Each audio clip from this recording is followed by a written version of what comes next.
വരാൻ പോകുന്ന നിയമസഭാ തെരഞ്ഞെടുപ്പിൽ LDFിൻ്റെ കോട്ടകളിൽ വിള്ളൽ വീഴാൻ പോവുകയാണ്. ഇപ്പോൾ കേരളത്തിലെ 3 പ്രധാനപ്പെട്ട ജില്ലകളിലേക്ക് പോവുകയാണ്. പത്തനംതിട്ട, കോട്ടയം, ഇടുക്കി ജില്ലകൾ. ഇവിടെ ഇപ്പോൾ 19 സീറ്റുകളാണ് ഉള്ളത്. ഇതിൽ 14 നിയമസഭാ സീറ്റുകൾ LDFിൻ്റെ കൈവശവും 5 എണ്ണം UDFിൻ്റെ കൈവശവുമാണ്. 2026 എത്തുമ്പോൾ ഭരണവിരുദ്ധ വികാരം നിൽക്കുന്നത് കൊണ്ട് ഇത് LDFിന് കനത്ത നഷ്ടമുണ്ടാകാൻ പോകുന്നു എന്നാണ് ഈ മണ്ഡലങ്ങളിൽ നിന്ന് മനസ്സിലാക്കാൻ കഴിഞ്ഞിട്ടുള്ളത്. പരമ്പരാഗതമായിട്ട് ഈ 3 ജില്ലകളും UDFിനാണ്. പക്ഷേ 2016ലെയും 2021ലെയും LDF തരംഗത്തിൽ ഈ 3 ജില്ലകളും LDFിൻ്റെ കോട്ടയായി മാറുകയാണ് ചെയ്തിട്ടുള്ളത്. പത്തനംതിട്ട ജില്ലയിലെ 5 നിയമസഭാ മണ്ഡലങ്ങളാണുള്ളത്. ഇതിൽ 5ഉം LDF ആണ്. കോട്ടയം ജില്ലയിലെ 9 നിയമസഭാ മണ്ഡലങ്ങളിൽ 5 എണ്ണത്തിൽ LDFും 4 എണ്ണത്തിൽ UDF നിൽക്കുന്നു. ഇടുക്കി ജില്ലയിലെ 5 നിയമസഭാ മണ്ഡലങ്ങളിൽ 4 എണ്ണം LDFിനും 1 എണ്ണം UDFിനുമാണ്. ആദ്യം പത്തനംതിട്ട ജില്ലയിലേക്ക് പോയി കഴിഞ്ഞാൽ ഇവിടെ CPMന് നഷ്ടമാകാൻ പോകുന്ന പ്രധാനപ്പെട്ട മണ്ഡലങ്ങൾ, 1 കോന്നി മണ്ഡലമാണ്. കോന്നി മണ്ഡലം എന്ന് പറയുമ്പോൾ ഇപ്പോഴും പലർക്കും ഓർമ്മ വരുന്നത് അടൂർ പ്രകാശിനെയാണ്. കോന്നിയിലുണ്ടായിട്ടുള്ള വലിയ വികസനത്തിൻ്റെ എല്ലാം കാരണക്കാരൻ എന്ന് പറയുന്നത് അടൂർ പ്രകാശ് തന്നെയാണ്. ആ അടൂർ പ്രകാശിനെയാണ് 2019 ലോക്സഭാ തെരഞ്ഞെടുപ്പിൽ ആറ്റിങ്ങൽ കൊണ്ടുപോയി മത്സരിപ്പിച്ചത്. കേന്ദ്രത്തിൽ പോയാൽ കോൺഗ്രസ് അധികാരത്തിൽ വരും, അവിടെ നിന്ന് എന്തെങ്കിലുമൊക്കെ ഉണ്ടംപൊരിയൊക്കെ കിട്ടുമെന്നും പറഞ്ഞ് വിളിച്ചുകൊണ്ട് പോയതാണ്. ഒടുവിൽ എന്തു പറ്റി? അവിടെ ആറ്റിങ്ങലിൽ നിന്ന് വിജയമുണ്ടായി. കേന്ദ്രത്തിൽ കോൺഗ്രസ് പാർട്ടി ഒട്ടും ഗതി പിടിക്കാത്ത അവസ്ഥയിലേക്കും പോവുകയും ചെയ്തു. കോന്നി ഇവർക്ക് നഷ്ടപ്പെടുകയും ചെയ്തു.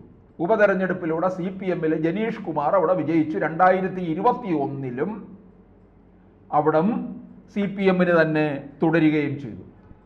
അപ്പോൾ അടൂർ പ്രകാശിനെ കോന്നി മണ്ഡലത്തിൽ ഇറക്കിക്കഴിഞ്ഞാൽ ഈ മണ്ഡലം അവർക്ക് തിരിച്ചു പിടിക്കാൻ കഴിയും.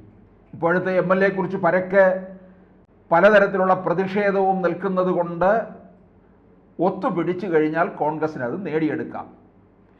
രണ്ടാമത് റാന്നി മണ്ഡലത്തിലേക്ക് വന്നാൽ ഇത് ഒരു 10-25 കൊല്ലമായിട്ട്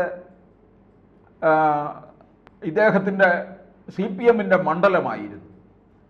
അവിടെ CPM ഒരു വലിയ അടിത്തറയൊക്കെ ഉണ്ടാക്കി വരികയായിരുന്നു. അവിടെ രാജു അബ്രഹാം റാന്നിയിലെ ജ്യോതി ബസുവായിട്ട് അങ്ങനെ തിളങ്ങി നിൽക്കുകയായിരുന്നു. അത് കേരള കോൺഗ്രസിന് മാണി ഗ്രൂപ്പിനെ ഈ മണ്ഡലം കൈമാറിയതോടുകൂടി പ്രമോദ് നാരായൺ അവിടെ മത്സരിക്കുകയും 2021 ജോസ് കെ മാണി വിഭാഗം LDFിലേക്ക് വരുന്നത്. പ്രമോദ് നാരായൺ ഏതാണ്ട് 1000 വോട്ടിൻ്റെ ഭൂരിപക്ഷം മാത്രമേ ഉണ്ടായിരുന്നു. അത് തീർച്ചയായിട്ടും നല്ലൊരു സ്ഥാനാർത്ഥിയെ അവിടെ നിർത്തിക്കഴിഞ്ഞാൽ ഈ മണ്ഡലം അവർക്ക് തിരിച്ചു പിടിക്കാൻ കഴിയുമെന്നുള്ളതാണ്. അപ്പോൾ കോന്നിയും അതുപോലെ തന്നെ റാന്നിയും. ഇനി നമുക്ക് ആറന്മുള മണ്ഡലത്തിലേക്ക് വന്നാൽ ആറന്മുളയിൽ വീണ ജോർജാണ്. 2016ലും 2021ലും ശിവദാസൻ നായരെ പരാജയപ്പെടുത്തിക്കൊണ്ടാണ് വീണ ജോർജ് നിയമസഭയിൽ എത്തുന്നത്. വീണ ജോർജ് 2021 ആരോഗ്യമന്ത്രിയുമായി മന്ത്രി എന്നുള്ള നിലയിൽ വലിയ പരാജയം.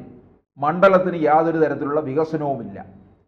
പത്തനംതിട്ട ജില്ലയിലെ CPMൽ പോലും കടുത്ത എതിർപ്പ് നേരിടുകയാണ് വീണ ജോർജ്.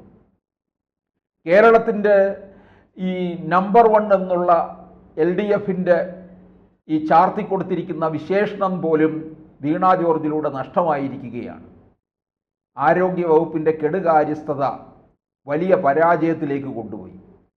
അത് ഈ മന്ത്രിസഭയുടെ ഇമേജ് തന്നെ തകർക്കുകയും ചെയ്തു. ആറന്മുളയിൽ വലിയ എതിർപ്പിനെ നേരിട്ടുകൊണ്ടിരിക്കുകയാണ് വീണ ജോർജ്. അപ്പോൾ ആറന്മുളയിൽ കോൺഗ്രസ് ഉമ്മൻചാണ്ടിയുടെ മകൾ അച്ചു ഉമ്മനെ ഇറക്കാനാണ് നീക്കം. അങ്ങനെയാണെന്നുണ്ടെങ്കിൽ അത് ഉമ്മൻചാണ്ടിയോടുള്ള ഒരു സ്നേഹവായ്പ് ഇപ്പോഴും കേരളം മുഴുവൻ നിൽക്കുന്നുണ്ട്. അത് ഒരു അനുകൂലമായ ഒരു സാഹചര്യമാണ്. ഒരു ഭരണവിരുദ്ധ വികാരവും നിൽക്കുന്നു. ഇതെല്ലാം മുതലെടുക്കുകയാണെന്നുണ്ടെങ്കിൽ അച്ചു അവിടെ നിന്ന് ജയിച്ചു വരാൻ കഴിയും എന്നുള്ളതാണ്. അച്ചു പോലുള്ള യുവനിരയിൽ നിന്നുള്ള ഒരാളെ നിയമസഭയിൽ ആവശ്യവുമാണ്. പിന്നീട് വരുന്നത് അടൂർ മണ്ഡലമാണ്. അടൂർ മണ്ഡലത്തിൽ CPI സ്ഥാനാർത്ഥിയാണ്.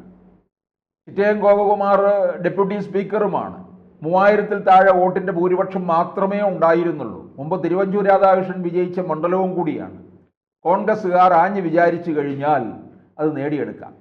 പിന്നീടുള്ളത് തിരുവല്ല മണ്ഡലമാണ്. തിരുവല്ലയിലെ മാത്യു ടി തോമസ് ജനതാദളാണ്. മാത്യു ടി തോമസിലൂടെ വലിയ വികസനമൊന്നും മണ്ഡലത്തിന് കിട്ടിയിട്ടില്ല എന്നുള്ള പരാതിയും നിലനിൽക്കുന്നുണ്ട്.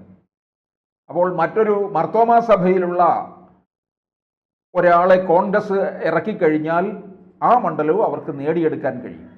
പത്തനംതിട്ട ജില്ലയിൽ നിന്ന് എങ്ങനെ പോയാലും ഇവർക്ക് സുഖമായി ഒരു 4 മണ്ഡലവും, തിരുവല്ല മാത്രമേ ഉള്ളൂ അല്പം സംശയത്തിൽ നിൽക്കുന്നത്. ബാക്കി, കാരണം മാത്യു ടി തോമസ് അല്പം ജനകീയനായതുകൊണ്ട് ബാക്കി 4 മണ്ഡലവും കോൺഗ്രസിന് പിടിച്ചടക്കാൻ കഴിയുന്നതാണ്. പിന്നീട് വരുന്നത് കോട്ടയം മണ്ഡലമാണ്. കോട്ടയം മണ്ഡലത്തിലെ 5 എണ്ണം ഇപ്പോൾ LDFിൻ്റെ കയ്യിലും 4 എണ്ണം UDFിൻ്റെ കയ്യിലുമാണ്. ഈ 5 എണ്ണത്തിൽ കോട്ടയം ജില്ലയിലെ CPMന് ഒരു സീറ്റ് മാത്രമേ ഉള്ളൂ. അത് ഏറ്റുമാനൂരാണ്. അങ്ങനെ ഏറ്റുമാനൂരിൽ VN വാസവനാണ്. VN വാസവനെ കുറിച്ച് ഇപ്പോൾ പരക്കം പരാതിയും ഒക്കെ നിൽക്കുന്നത് കൊണ്ട് ഇപ്പോൾ ഏറ്റുമാനൂരിലും അല്പം പരിങ്ങലിൽ തന്നെയാണ്. കോട്ടയം എന്ന് പറയുന്നത് അത് തിരുവഞ്ചൂർ രാധാകൃഷ്ണൻ സ്വന്തമാക്കിയിരിക്കുന്ന ഒരു മണ്ഡലം കൂടിയാണ്. പിന്നെ CPIക്ക് ഒരു മണ്ഡലം ഉള്ളത് അത് വൈക്കത്താണ്. അത് വളരെ സുരക്ഷിതമായ മണ്ഡലവുമാണ്. പിന്നെ കേരള കോൺഗ്രസ് മാണി വിഭാഗത്തിന്, കേരള കോൺഗ്രസ്സുകാരുടെ തട്ടകമാണല്ലോ കോട്ടയം ജില്ല, അവിടെ 3 നിയമസഭാ മണ്ഡലങ്ങളും ഇവർക്കുള്ളതാണ്. പൂഞ്ഞാറും കാഞ്ഞിരപ്പള്ളിയും ചങ്ങനാശ്ശേരിയും. അവിടെ UDFിലെ ആണ് ഇപ്പോൾ ചങ്ങനാശ്ശേരിയിലെ ജോസഫ് ഗ്രൂപ്പാണ് മത്സരിച്ചുകൊണ്ടിരിക്കുന്നത്. അത് കോൺഗ്രസ് ഏറ്റെടുക്കും എന്നാണ് അറിയുന്നത്. അതുപോലെ തന്നെ ഏറ്റുമാനൂരും കോൺഗ്രസ് ഏറ്റെടുക്കാനുള്ള സാധ്യതയുണ്ട്. ചങ്ങനാശ്ശേരിയും പൂഞ്ഞാറും ഇപ്പോൾ UDFിൻ്റെ കൈവശമാണുള്ളത് കോട്ടയം ജില്ലയിലെ. അപ്പോൾ ഇത് ഒത്തുപിടിച്ചു കഴിഞ്ഞാൽ ഇവർക്ക് കോട്ടയത്തും ഒരു വലിയ വിജയം നേടിയെടുക്കാം. കേരള കോൺഗ്രസ് മാണി വിഭാഗം UDFിലേക്ക് വന്നു കഴിഞ്ഞാൽ പൂഞ്ഞാറും കാഞ്ഞിരപ്പള്ളിയും ചങ്ങനാശ്ശേരിയും UDFിന് സുരക്ഷിത മണ്ഡലമായി മാറുമെന്നുള്ളതാണ്. കോട്ടയം ജില്ലയിലായാലും പത്തനംതിട്ട ജില്ലയിലും ഒരു സീറ്റും ഒക്കെ ജോസ് കെ മാണി വിഭാഗം നേടിയെടുത്തത്. അപ്പോൾ LDFിന് വലിയ നേട്ടമുണ്ടാക്കി എന്നുള്ളതാണ്. ഇനിയിപ്പോൾ അടുത്തത് ഇടുക്കി മണ്ഡലത്തിലേക്ക് പോയി, ഇടുക്കി ജില്ലയിലേക്ക് പോയി കഴിഞ്ഞാൽ അവിടെ LDFിന് 4ഉം UDFിന് 1ഉമാണ്. UDFിനുള്ളത് തൊടുപുഴ മാത്രമാണ്. അത് PJ ജോസഫുമാണ്.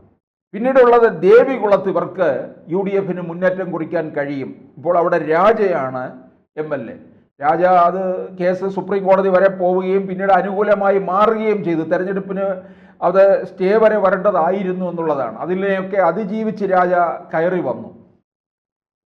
അപ്പോൾ ഇവിടെ രാജേന്ദ്രനായിരുന്നു CPMൽ നിന്ന് മത്സരിച്ചുകൊണ്ടിരുന്നത്. രാജേന്ദ്രൻ ഇപ്പോൾ പാർട്ടിയുമായിട്ട് ഇടഞ്ഞു നിൽക്കുന്നു.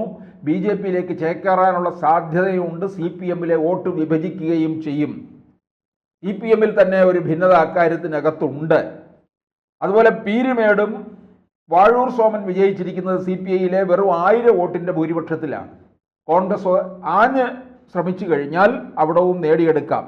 ഇടുക്കി പൊതുവെ പിന്നെ റോഷി അഗസ്റ്റിന് ആണ് മുമ്പോട്ട് പോകുന്നത്. അല്ലെന്നുണ്ടെങ്കിൽ റോഷി അഗസ്റ്റിനും മറ്റും UDFിലേക്ക് വന്നു കഴിഞ്ഞാൽ അതിൽ കുറച്ച് മാറ്റം സംഭവിക്കും. എങ്ങനെ വന്നാലും പത്തനംതിട്ട, കോട്ടയം, ഇടുക്കി ജില്ലകളിലായിട്ട് UDFിന് ഒരു 12 മുതൽ 16 സീറ്റുകൾ വരെ നേടാനുള്ള സാധ്യതയുണ്ട്. LDFിന് അവിടെ കനത്ത നഷ്ടവും ഉണ്ടാകും.